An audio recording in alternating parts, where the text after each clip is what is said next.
Shalom, everyone, and we are starting a new cycle of the study of the five books of Moses, of the Chumash. Uh, we have uh, a whole year in front of us, the year of 5786, and it is a very big challenge to teach Parashat Bereshit. So much was written about Parashat Bereshit, but beforehand, about the coming year. Uh, 6 years ago, when we just started this decade of 5780 and on, I said that according to the Kabbalistic study, the number 780, which means we are in the sixth millennium, and this is the decade that is starting with 780. This is a very special decade because the number 780 is a very famous number. It's coming from the word mazala, the upper flow, mazal, which means, which is a very bad translation. English is uh, very poor having that idea, but the word mazala, uh, 78, it is three times the name of God, the tetragrammaton.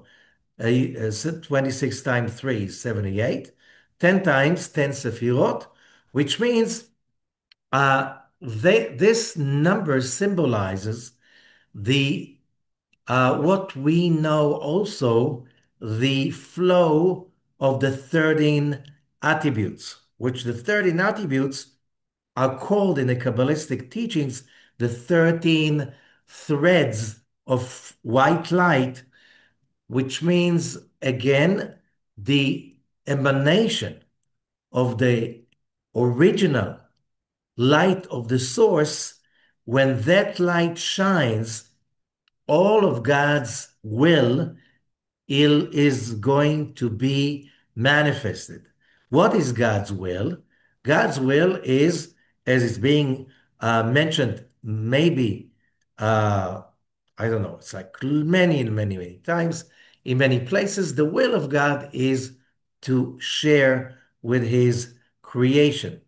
The will of God is to give. And that will, that giving, is manifested with the number 780, which means during this decade, uh, it was really clear that the way humanity perceives itself, the way we all see our reality, is going to be drastically changed. And during the last few years, we've seen since 6 years ago very drastic change in the world, politics, culture, um, social structures, everything, the way we know it is changing in a very fast pace. And that means the coming year is going to be also an accelerated transformation of humanity. But you have to remember how stressful it feels like, how confusing it looks like, how hard to understand what's happening. Um, Most people reveal a lot of shock and fear inside themselves because things are changing so fast. But we have to understand something very important. Uh, 2 years ago, this week, 2 years ago, some people call it the October 7th or the Simchat Torah, Shabbat Simchat Torah, the massacre of Shabbat Simchat Torah. We had a beginning of a terrible war that started with a terrible massacre that, by the way, could have been, as I said 2 years ago, was supposed to be much worse than that, with horrible results. What we experienced in Israel 2 years ago was just a little tiny bit of the prophecy that was written in the Zohar about uh, about Iran taking control for 12 months over the whole country of Israel. That was sweetened, this judgment had been sweetened into a very few hours of control and massacre and killing and atrocities that haven't been seen since the Holocaust, even worse than that. However, we have to understand where is this coming from. Uh, just if we go to the writings of the Ari Rabbi Azakluria on the Gate of Meditations, when the Arizal is explaining about about the miracle of Purim. And the Arizal is explaining, Rabbi Isaac Luria, that when a great light, especially the light of redemption, is supposed to be revealed, that light is so much bigger than the vessels of us humans. That light, when it's putting pressure to be revealed, it can, I'm just making it short, but you can look if you have access to the Arizal about Purim, the beginning of his explanation. That awesome light of redemption, of light, power, enlightenment, when it's coming to be revealed, the vessel is not ready, and therefore it being shown in the beginning as a very big trouble that is painful beyond imagination. Now, what we're just explaining, there's a great light of goodness, positivity, goodwill, and whatever is good that is being revealed. However, sometimes that awesome light, when it's pushing its way through, it breaks the vessel. So the vessel, when it is being broken, it by the process of repair, it's rebuilding itself the same way when somebody wants to build muscles. He has to tear his muscles, which means put overwhelming pressure over his muscles, and then the muscles somehow tear up. And when they rebuild, you get a bigger muscle and more powerful, potent muscle.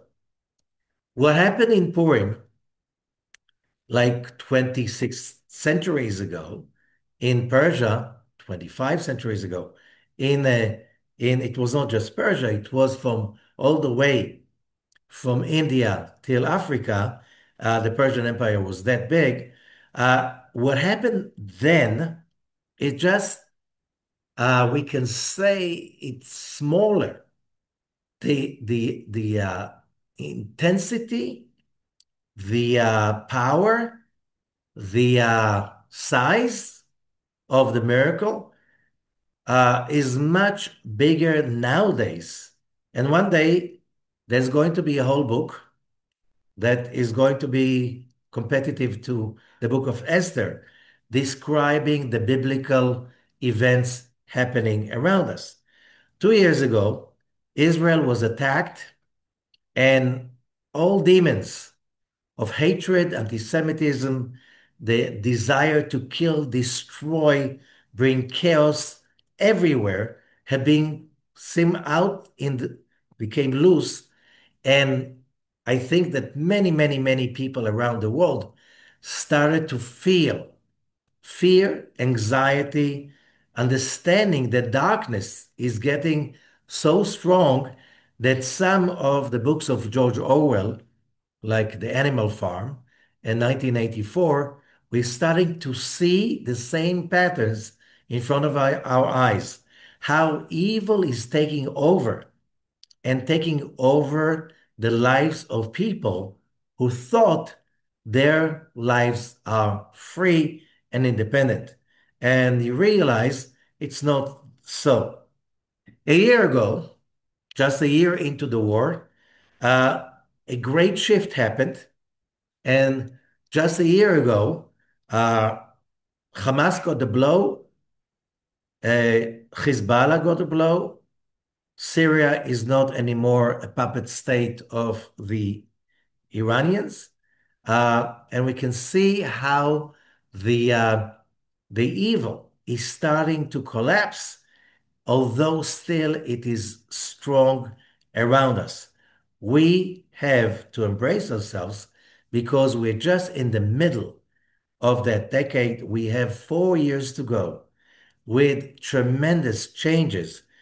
Again, we have to remember the idea is that the many times when we need to grow and we are not aware, we are not participating with the bigger picture of the great good being revealed in front of our eyes, humanity is being restructured in a different way we never knew before, because the number 780, that's what behind it.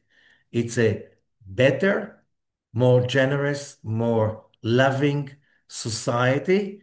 However, in order to reach that, there's a very strong sense of growth that we have to participate with that growth, and we have to be really careful, as I warned many times, not to follow all the doomsday prophecies coming from uh, scientists or people call themselves analysts, you name it. There's so many people who just saying they, just prophesizing doom. It's not doom. We are going to see by the end of that decade a much better humanity with much better relationships, much better economy, much better everything. But that is in the middle of the creation, and we have to remember again the Kabbalistic uh, uh, idea that the sweetest fruit, when it is still on the tree, it is still very bitter, very hard, very colorless, or maybe very deep green, doesn't look like anything of that fruit when it is ripe. You need to be smart, because who is wise? The one who can see ahead what is coming. So with that idea, we can start the study of Bereshit of 78, uh, 57, 80, 86. Okay, so when we are coming to the amazing words of Bereshit bara Elohim et hashamayim v'et haaretz, just the beginning, and which Bereshit, there's so many ways to translate it into English. It doesn't mean in the beginning. The simplest translation is at the head of things. God created the heaven and the earth. Now, the idea that the world was created,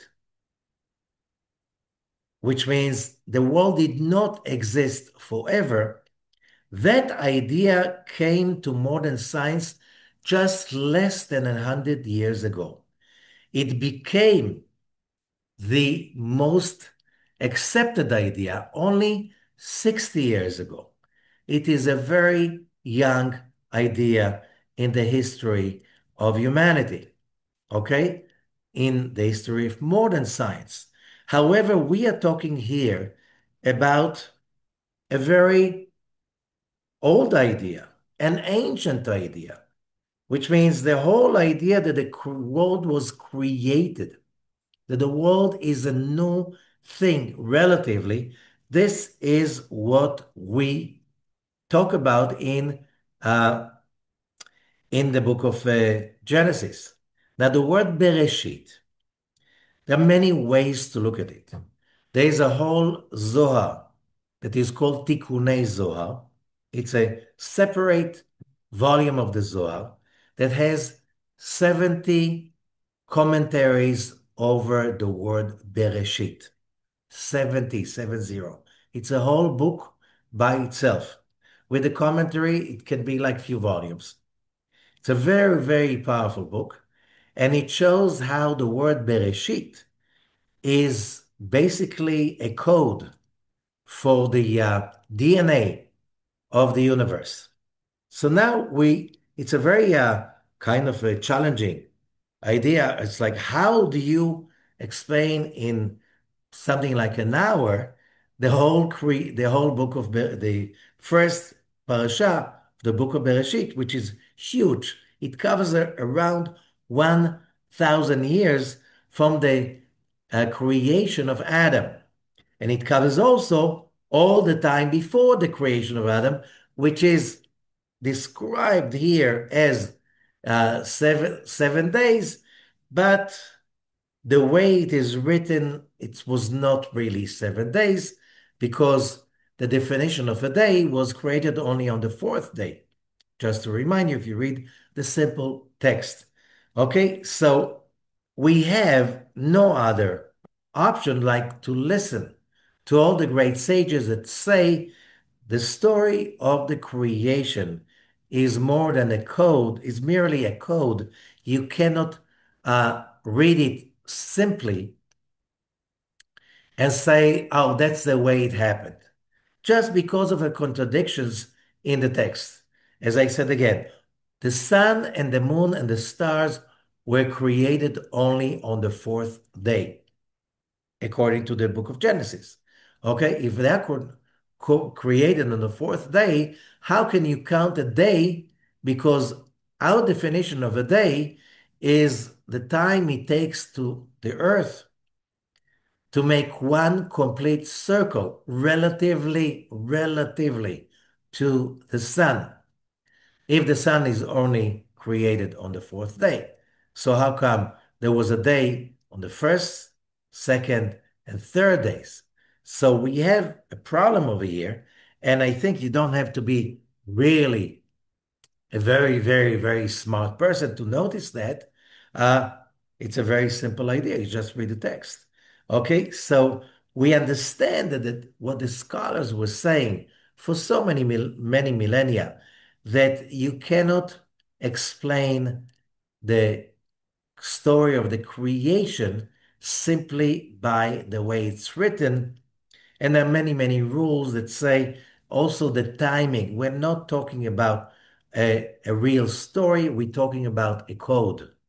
And I'll give you a little bit of the code. At first of all, that it is a code. When you just read and that the first chapter 1, the creation, the 6 days creation. And first of all, when you read the most ancient text about the creation, the book of formation, the book of formation that Jewish tradition says that Abraham, the patriarch, he created that book. Okay, so how did he have access to the chapter 1 of Genesis that was revealed many years after? But let's talk about it. And it says very clearly, it sets some basic rules. And it speaks about one thing that we can find in the story of Genesis, chapter 1. First of all, the book of formation starts with the words, ב-32 נתיבות פליאות חוכמה, with 32 paths of wonders of wisdom. God, the many names of God, God engraved uh, and created his world. These are like some of the words of the beginning of the book of formation. And what are these 32 paths of wisdom? And the answer is that if you count how many times the name of God is being mentioned in chapter 1 of Genesis, it is 32 times. Now, these 32 times also are divided because there are also, it says 10 times, and God uh, and God said 10 times. 10 times God said that relates to the 10 sephirot of the tree of life. What does it mean? It's a very simple idea. It's like, how did God say? Just think about the idea of saying. When we say is because we have lungs, we have a mouth, we have vocal cords, we have all these uh, basic parts that allow us to talk. So when we say something is we activate those tools. Does God, the creator, the infinite creator of the universe, has a mouth? Does he have, so we understand that the word say is not related to the way we say things because, okay, you need also air. If we're talking about before the big creation, there's no air. Oh, by the way, and you don't say anything if there's nobody listening to you. Okay, so how did God say? So you can think about saying, there must be another way of understanding the word to say. For instance, when you use the word in Hebrew, it's the word emor, amira. It's also in English a statement. Okay? You can make a statement without saying anything. For instance, you're an artist, okay? So one artist has his statement is a statue that he carves in wood or in stone or other materials. Another one, it's a it's a painting on canvas. Another one paints on stones. Another one, he's saying is he's an architect. And his statement is a building that he created. Okay? That's a statement. That's amira in Hebrew, which means basically if you want to understand what does it mean a saying or a statement means you want to deliver something. You want to deliver a feeling because otherwise you're not an artist. An artist is delivering it. And the way God is being called uh, in many, many, many texts, and even here in the Book of Formation, is Sur HaOlamim. Sur could mean a very hard stone, but also in many places, it's coming from the word Sayar, the painter of the world, the artist of the universe. So the question is, what is God's statement? And the answer is very simple. We go back to that primordial idea that when we are talking about a creator that created the universe, we're talking about the creator as a monotheistic creator,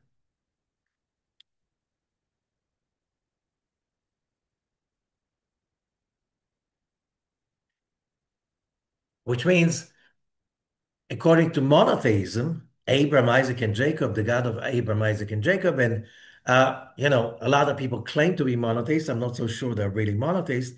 We're talking about a creator that is infinite force of light, infinite force of good.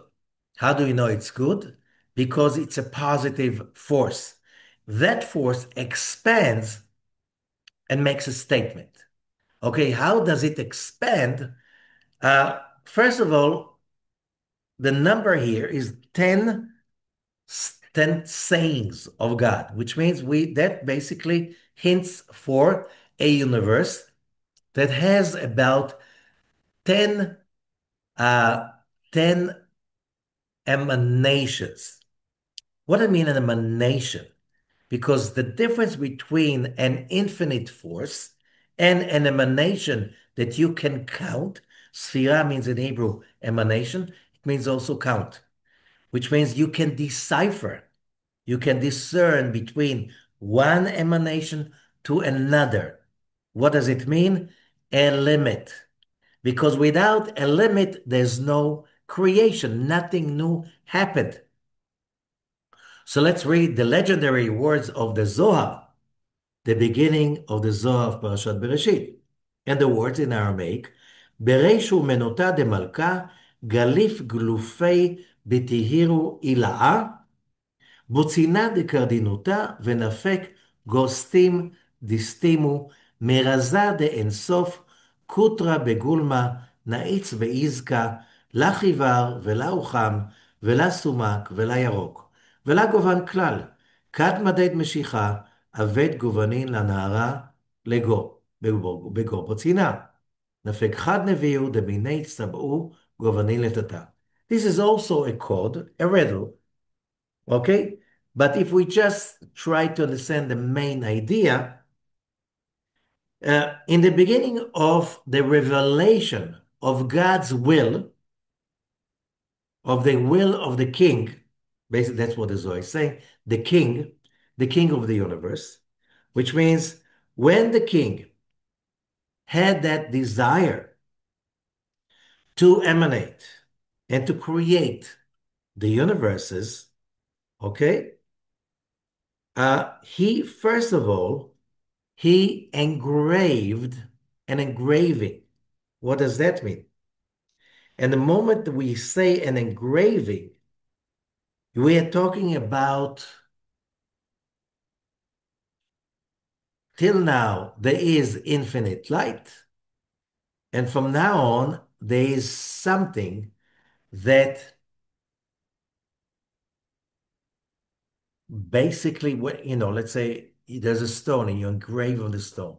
You created a new limit.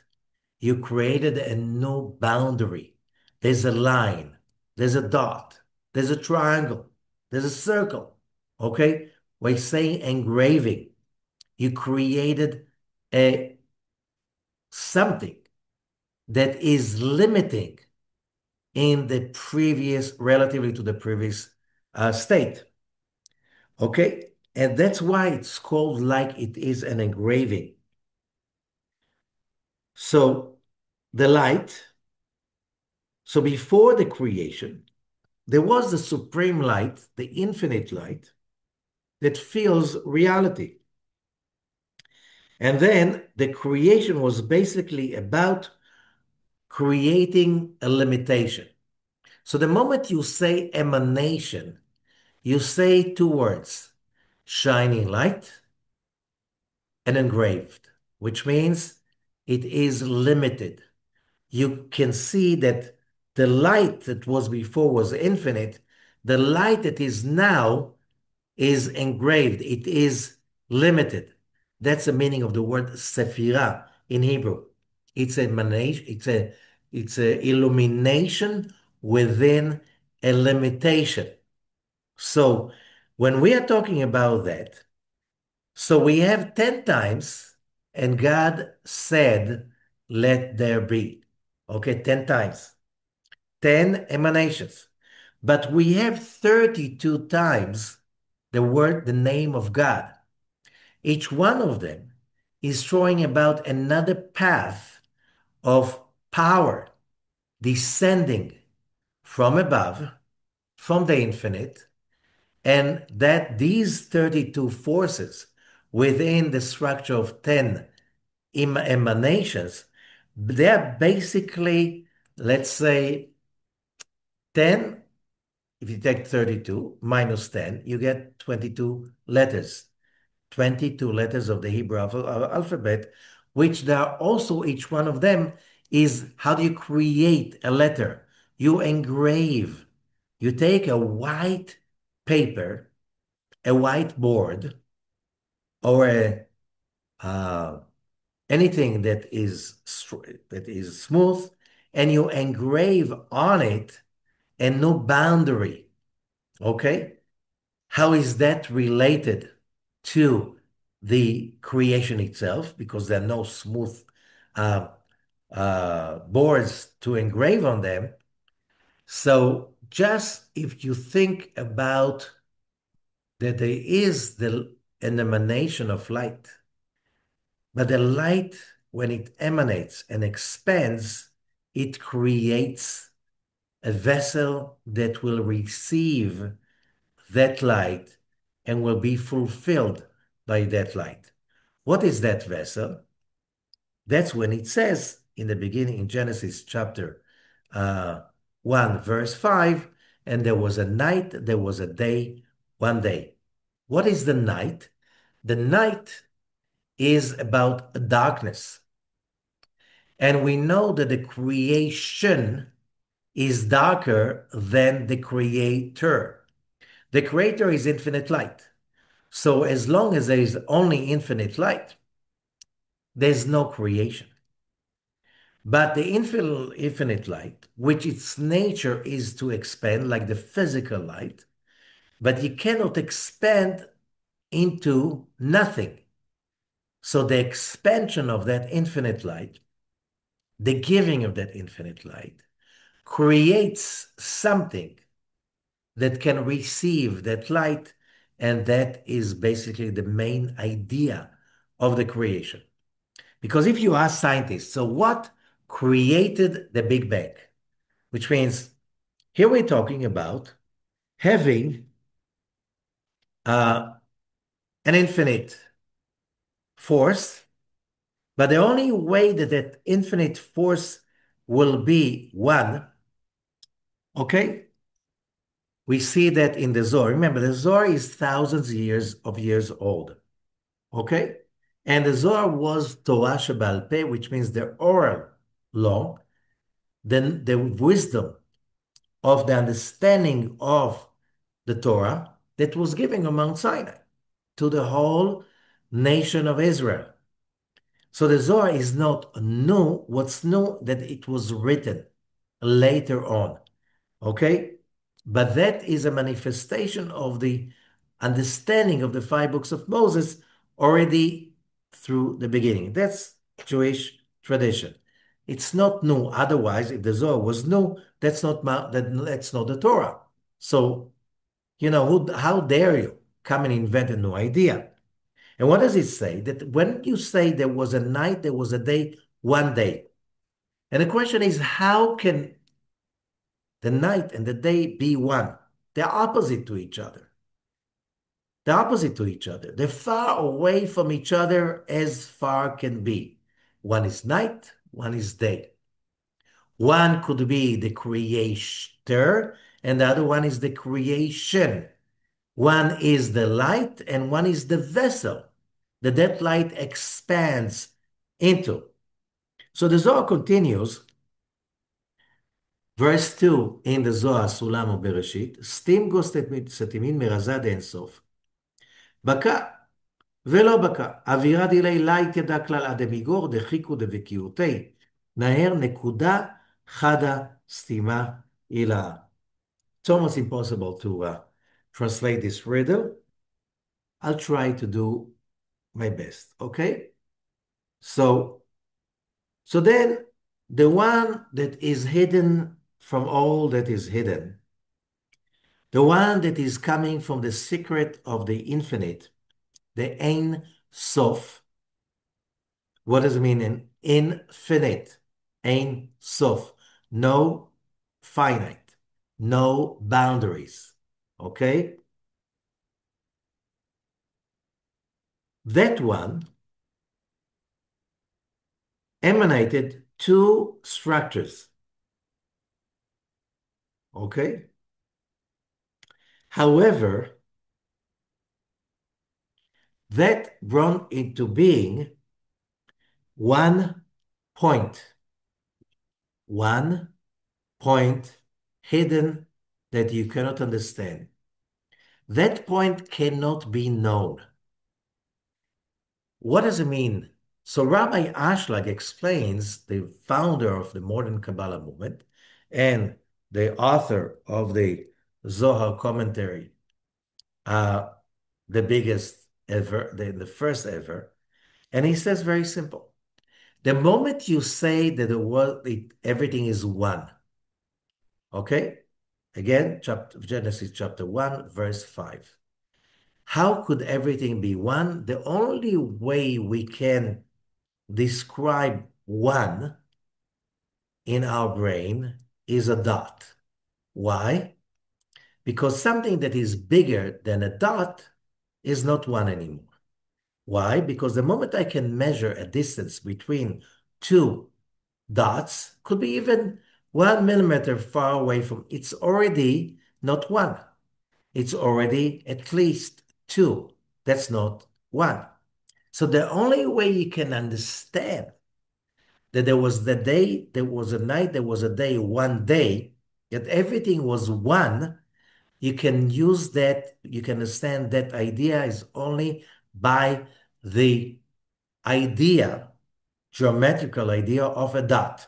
Only a dot has no dimensions.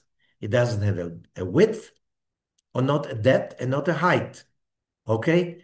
Only, so the only way you can explain the infinite is with a dot. So that is the dot that the universe is starting from. However, that dot included already everything, the infinite. And what is that infinite that is included? There was a night, there was a day. So we can find Rashi saying that very clearly.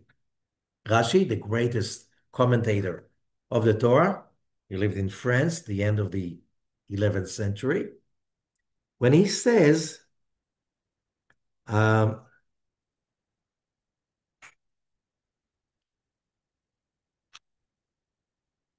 second.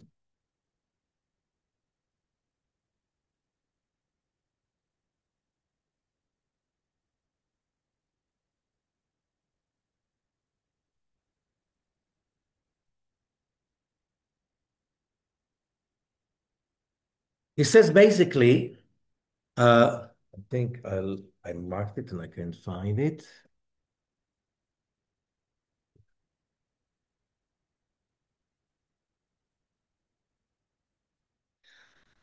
Basically, what Rashi is mentioning, uh, and we see it in the Kabbalistic text also, when it says there was a night, there was a day, on the first day, it means that everything was already created.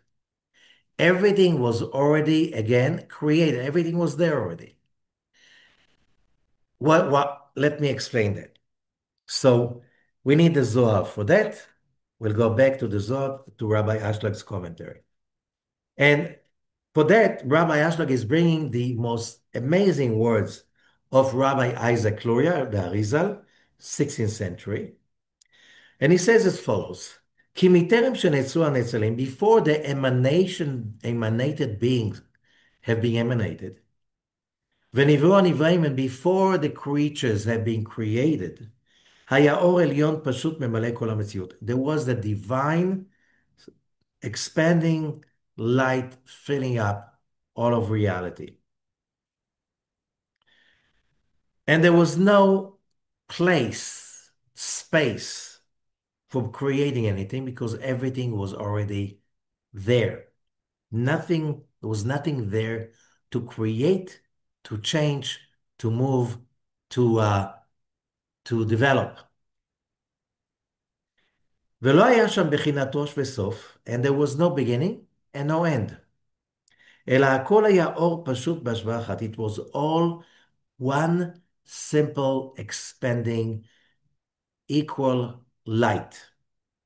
By the way, that power, that energy, when it was discovered, the radiation of the Big Bang was discovered in the 60s.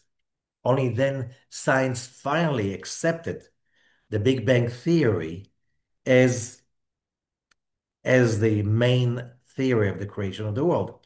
And what was that, the radiation that was discovered? That's the radiation, the field that fills the whole universe equally in every point of the whole creation. That was the proof. And we are talking about that simple light that filled the whole creation equally. And that light is called Or Ein Sof, the light of the Ein Sof. וכשעלה ברצונו הפשוט לברוא העולמות ולהציל הנאצלים, and when God willed, desired, remember you have to understand the word ratzon in Hebrew has a double meaning. One is desire, which means a lack. God does not have a lack. One is ritzui, appeasement. And of course, when it says ratzon about the creator, it is about appeasement. What's appeasement? When you give somebody his fulfillment. So from when we are talking about the word ratzon, which is a very, very important pillar of understanding the creation, from God's point of view, ratzon means how much the creator is giving. From the from our point of view, is how much do we receive? And you have to understand it's the same thing because we cannot receive more than how much God wants to give us. God will never give us more than we can receive. Okay? And that's when it says that we were created in his image towards the end of the chapter. We're not talking about the physical image. We're talking about a mental image. Okay? God is the giver. We are the receiver. God is the light. We are the darkness.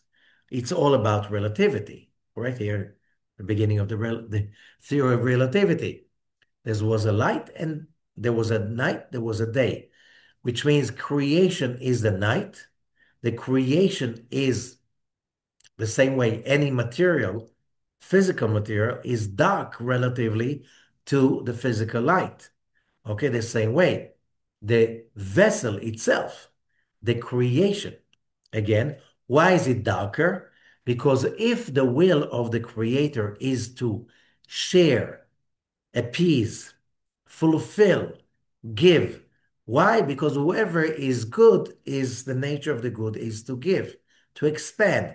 Therefore, we were created as a spitting image of God's will to share, which means whatever just a very simple idea. What comes first, the fulfillment or the desire? Most people jump and say the desire. First, you desire, then you can do whatever is possible to achieve the fulfillment. But the Kabbalist is saying, how do you know what to desire if you were not fulfilled with that pleasure beforehand? How do you know? How can you desire chocolate if you never tasted chocolate in your life? How can you desire a mango if you never tasted a mango? Which means the fulfillment comes before, which means when you taste the first time chocolate or a mango or peach, whatever, anything, and first you taste, you give it a try, and then you experience the fulfillment. The craving is a result of experiencing the fulfillment already, which means how do we, humans, creatures of desire, know what we want and desire and crave for only because the infinite light of the Creator expanded. And through his expansion, he created us as creatures of desire, creatures of will. And therefore, the word that we mentioned, engraving, it's like the light engraved itself in each human soul when it expanded. The first stage, everything was one. There was a night, there was a day, one day. However, we have a little problem over here. And what is the problem over here? The problem is that uh, because, as we mentioned before,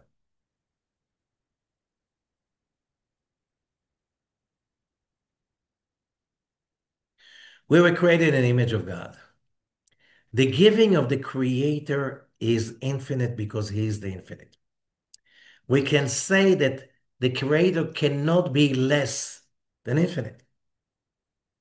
So when He expanded, and by that we were created as His mirror image, Okay? He could not give us less than himself, and therefore he imprinted himself in us. And therefore, when it says that he created us in his image, we know that image is a finite by definition. You know, the word for image is definition, a defined image. And we're talking about the infinite. So how can God has an image unless we're talking about a mental image? And I explained it many, many times. You can explain the mental image of the creator in three different aspects. This is the easiest way. Okay? One, he is the creator and he's independent. Nobody tells him what to do. And therefore, a healthy human being doesn't like to be told what to do. A healthy human being cannot stand dependency. A healthy human beings cannot stand limitation because this is dependency. Okay? Therefore, you cannot find dependent, happy people, which means that the moment I say that my happiness is dependent on a human being, a material, a money, you just name it. In that moment, this is an oxymoron, which means you cannot be happy and dependent at the same time, because that is against the image of God engraved in each one of us. The second aspect is creativity. The creator is very creative. And that's why it's easier to find happy people among creative people, almost impossible to find happy, lazy people. Because they're far, if you're lazy, means you're far, far away from the image of the creator. How could that be? We'll talk about it. And then the third aspect is giving. God is a great giver. I never met happy, selfish people. Impossible. Why? It's against your image. So the question is, how could things deteriorate so much for the question of why there's so much evil in the world? Why there's so much darkness and confusion in the world? Why is it so hard to create happiness in this world? And the answer is very simple. The creation was completed already, and there was a night, there was a day, one day. One day. One means echad. There's no other. Okay? The creation was completed. Since we were created in the image of God, the creation in that point, that's exactly the point. One point, the middle point, the point that a big bang happened out of that point. Okay? The only text talking about that point was the biblical text. If you say, and there was a night, there was a day, one day, the only way to explain it, if the creator and the creation are one, only by the idea of one point. So what, which means the creator and the creation were totally one. At that time, you cannot speak about time. Science is teaching us. There's no time at that point. That point with a big P, the point. Okay? So what happened? The moment you want to be in the image of your creator, you cannot do that when everything is one. You cannot create when everything is complete and one. You cannot share when everything is complete and one. Therefore, the second day, and in Hebrew, sheni, it's also the same shoresh, root, source, as shoneh, different. Shoni, differentiation. So God, what did God create on the second day? He created the separation. He created the differentiation. He created the distance. That's why it doesn't say that God saw that it was good, because it's not good. Which means, where does evil really start? On the second day. the moment there is a second, the moment there is a differentiation, the moment there is a distance between God, the creator, and his creation. But that distance is a must. Same way, when a child is growing with a very powerful, creative, uh, dominant parent, many times the child needs to remove himself far away. And people say that, Dad, let me shine. Let me shine. The same way when the Zohar says Moses wanted to come with the Israelites to the land of Israel, and God says, no, no, no. The sun must set so the moon and the stars can shine. We need to shine because we were created in the image of the God, which is the creator, which is the origin of shining. We need to shine, and the only way we can shine in when there is darkness. So darkness is the removal of the vessel from the light. That is already the second day when God separates and separates and separates. And that's why the whole story of the book of Bereshit is how, from a perfect state of 1 point, 1 point means infinity, infinite light of the Creator with infinite vessels, infinite souls, all in a perfect unity and harmony. And then you need to break it down. You need to break it down to so there will be a place for us to shine, to create, to give, to share, to overcome the darkness. So we talk about the creation of that variety of creation, all of that. You have the Garden of Eden, and you have many kinds of animals.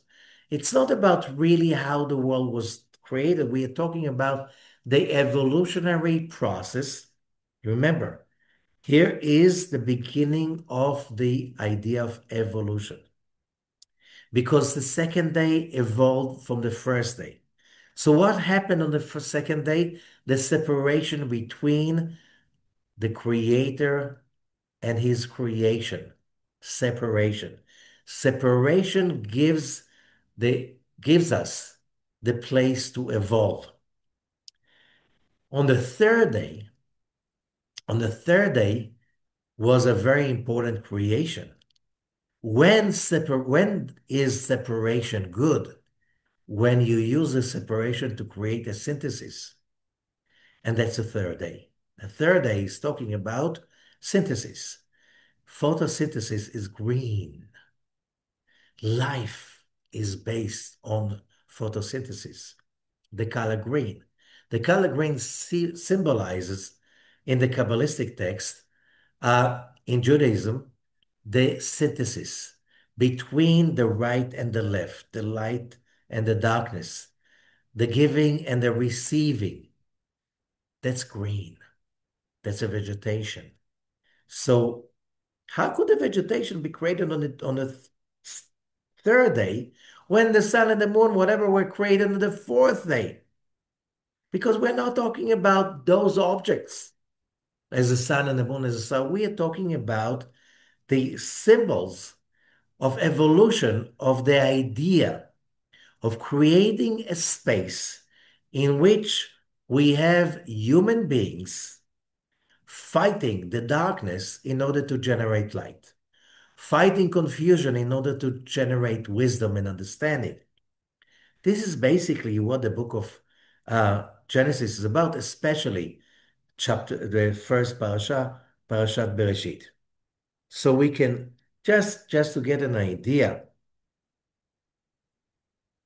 which I'm just touching just to give an idea and a feel. Okay, so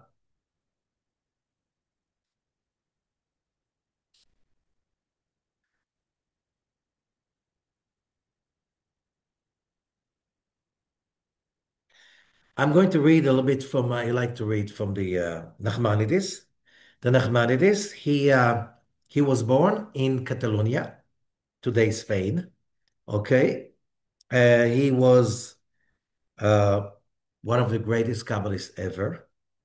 He was forced to run away from Catalonia, and he came to made Aliyah to Israel. We're talking about third century, 13th century. And here he passed away. And his books, I'm going to read his commentary from the beginning. And he says, "V'atashma perush hamikra pshuto nachon v'berur." Now, we have to explain the meaning. God created all creatures, הקדוש ברוך הוא ברא כל הנבראים מאפיסה מוחלטת, from nothing. God created everything from nothing. אין אצלנו בלשון הקודש בהוצאה היש מאין, אלא לשון ברא. And this is the first, we're talking about the creation of something out of nothing. Okay? And the word bara, bereshit, which again, translated usually as in the beginning, but it starts with the word bara. Bara means created something out of nothing. The next word is again bara. Bereshit bara. You can hear the word repeating itself.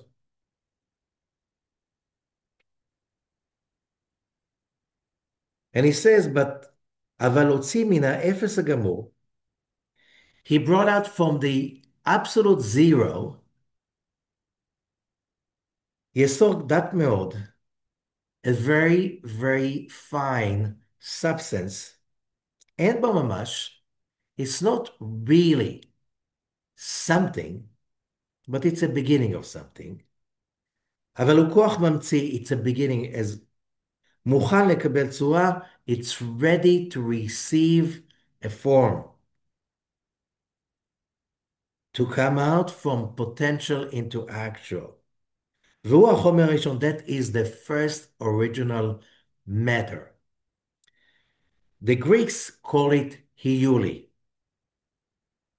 אחר היולי לא ברא דבר. After the היולי, he did not create anything. Okay. What is the Nachmanides saying? Saying the only creation was a very basic substance, okay, that has no form, but it's the beginning of physical matter. Today, we know that after the Big Bang, there was in the beginning a very basic energy that was a condensed power. It was not, there was so much energy, and it was so condensed, it did not even have, of course, it didn't have atoms yet. It's something that comes before that. Now, the sages are saying, what is that?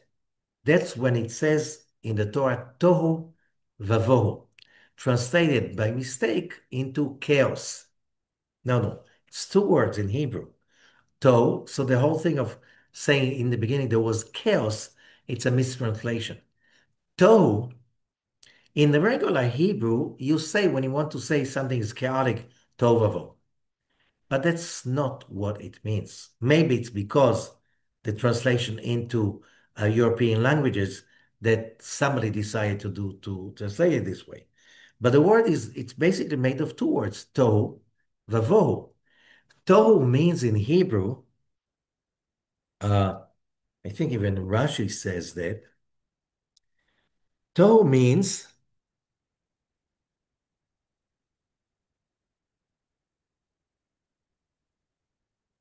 okay, the Nachmanides is saying, that original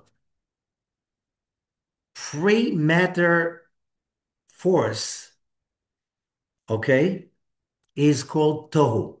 Why tohu? Because the word tohu means wonder.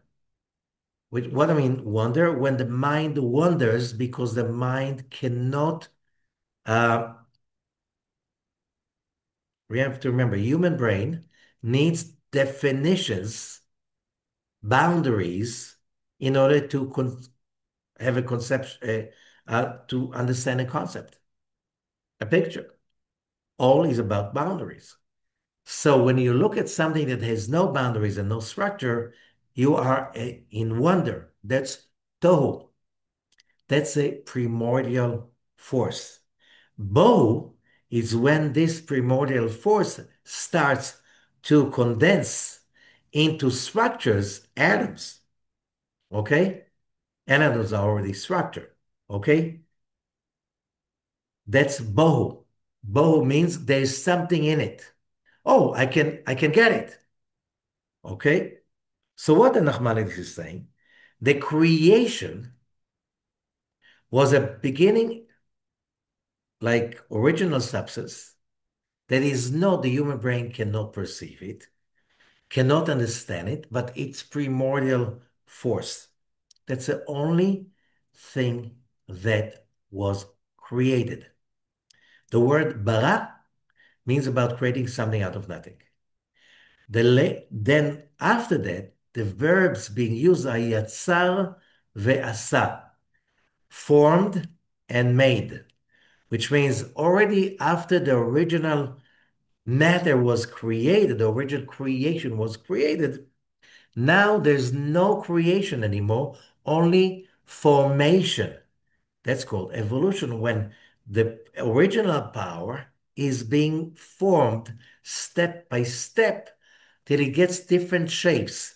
That's the word yatzar ve'asa, formed and made. Okay? What does it leave us with? There was only one creation of something out of nothing.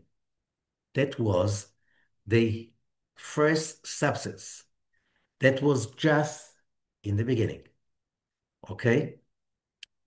That did not, and which means that from that moment on, and if you go to the Zohar and later on to other Kabbalistic writings, from there, that moment on, there is an evolution, which means when the original substance is evolved into higher structures, when the original cloud of energy starts to get shapes that you call them atoms and molecules, and later on structures that are higher than that, uh, let's say stones, planets, whatever you call it. Okay?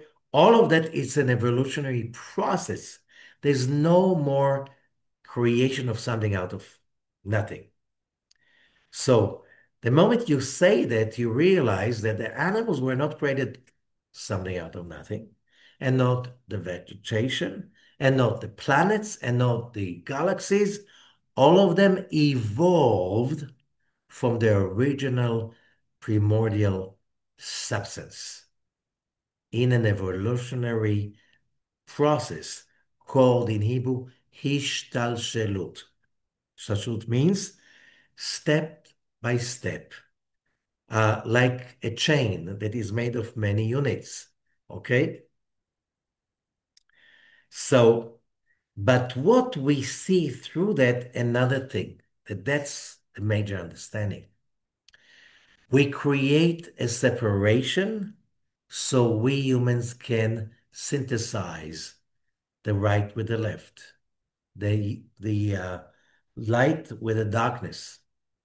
And then the Garden of Eden is being created, in which we understand that humanity in the first stage, their creativity was in a higher form, because, by the way, to remind us, we cannot find any botanical garden or nursery that has the tree of life and the tree of knowledge growing over there. These are the only two trees in the Garden of Eden, mentioned in the Garden of Eden, before the sin.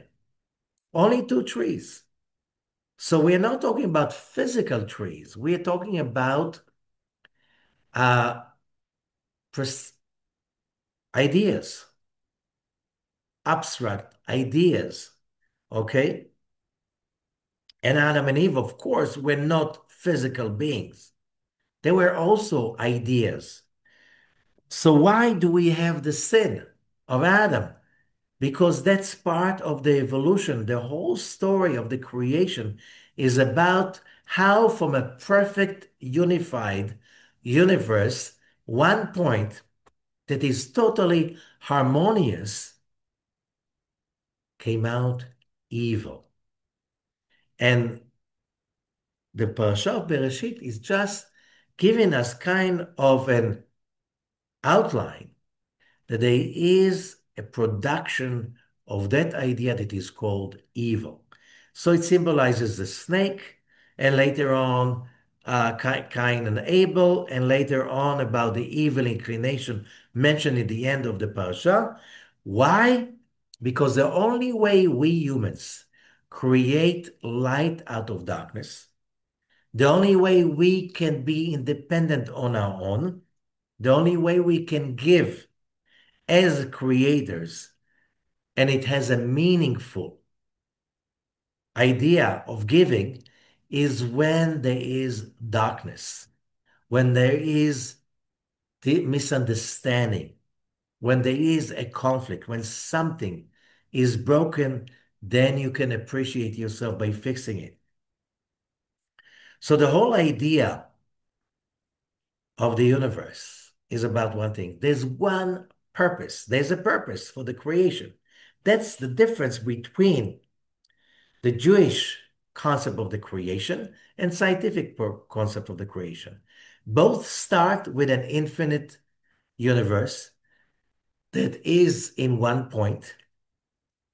The modern idea of science is only 100 years old. 100 years old only. The Jewish idea is thousands of years old. And another difference is that here there's a purpose. Here there's no purpose. And if we want to understand what is the World War III about, that many, many, many scholars, I'm talking about scientists, people who research humanity, historians, a lot of people say we are already in the beginning of World War III. Okay? To tell you the secret, there's one thing about World War III. It's a fight between those people who believe that the creation had a purpose. What is the purpose? There was a God, infinite God, that created that universe for one purpose and one purpose only. His desire to share with us, his creatures, his children. A lot of people, I think most of humanity, is not aware of that enough yet. And all the pressure, all the stress, all the troubles are all about one thing. Till humanity is giving birth to that idea that we understand that the world was created for a purpose, and the purpose is that we, God's children, will receive God's fulfillment and light and pleasure because it's our birthright. And the only way we can find our peace, our victories or success or whatever, fulfillment, you just name it. Whatever we really crave deep inside for is to get that fulfillment. But that can happen only when we understand that everything we see around us is part of a long process of evolution that has a purpose. It's not random. There's something, there's an idea, there's a desire, there's a will. That will is symbolized by the number 780. And as I said, we started that decade 6 years ago. 55,780. 780. 10 Sephirot, 10 emanations. And the number 78. What is that number symbolizing? The will of the Creator to share the love of the Creator for his children, for his creatures. That needs to be revealed. World War III is about that. So you can find, on one end, more and more people that reveal the will of God, that this will is behind everything that happens around us, to us, for us, okay? And that is the purpose. When you discover that, or the extent of that discovery, this is the extent of the redemption that you as a human being can experience, okay? The dark side of humanity are those people who did not discover that. So they are divided into two. One is the part that denies any kind of godliness in the universe. Everything is just random, just random. And therefore, there's no purpose. Therefore, the universe started from an infinite power that has no purpose. And dumb. It's dumb because the moment it doesn't have power, who doesn't have purpose? Only babies and people are really uh, are insane. They have no purpose. Okay? The source of the creation had a purpose. That purpose was there from the beginning. That purpose is there in every particle till today. That purpose is symbolized by the number 780. That purpose is revealing in front of our eyes. So we have those people who deny that there is any purpose. And the reason the Talmud is saying, why do people deny there's a purpose? If there's no purpose, there's no creator. If there's no creator, there's no king. If there's no king, there are no rules. If there are no real rules, we can do whatever we feel like doing. Sorry, there are rules. And you have to obey those rules. And the rules are, if you want to achieve fulfillment and happiness, you need to be a creator. You need to be independent. You need to be a giver. You need to create your own happiness. You cannot create it for somebody else. You cannot wait and complain that somebody else has to do it for you. Basically, that's the idea of communism. The state will create it for you. You don't have to excel. You don't have to compete. You don't have to overcome. The state will do that for you. What a lousy idea. That idea is against the creation. And therefore, already in 1930, Rabbi Ashlag predicted the fall of the Soviet communist uh, idea. It took 60 years, right? 60 years exactly. In 1990, that was over. Now they're trying to revive that idea again. Why? I don't have to be a creator. I don't have to be the givers. No, society must give me. I'm not responsible to give to society. I'm not responsible to create my own happiness. And if I'm happy and I'm creative, it's against equality. How can you make everybody equal? By making everybody poor. That's the easiest way. That's why every communist society became poor. It's the easiest way to make everybody equal.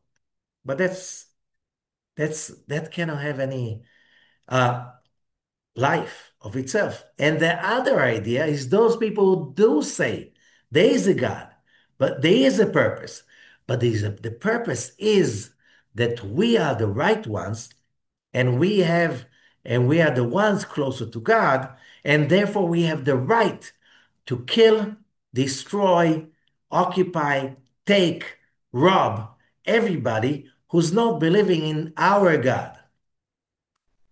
That's totally again. Uh, you're missing the point. That point, the point, we all came from the same God.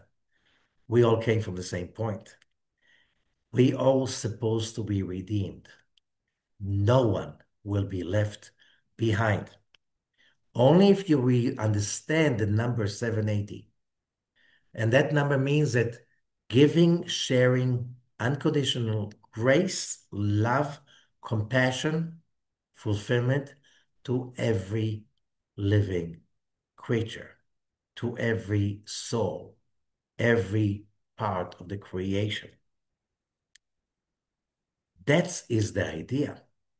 It's universal. The love is universal, not just for certain people. Okay? That idea is missing the point, missing the point. So we will be watching the rise and fall of these two concepts that they're basically today, they made kind of, what's the word? An alliance to fight the first idea, the idea that there is a purpose and the purpose is infinitely good. Okay? This is World War III. You have to make the choice. Which side are you taking?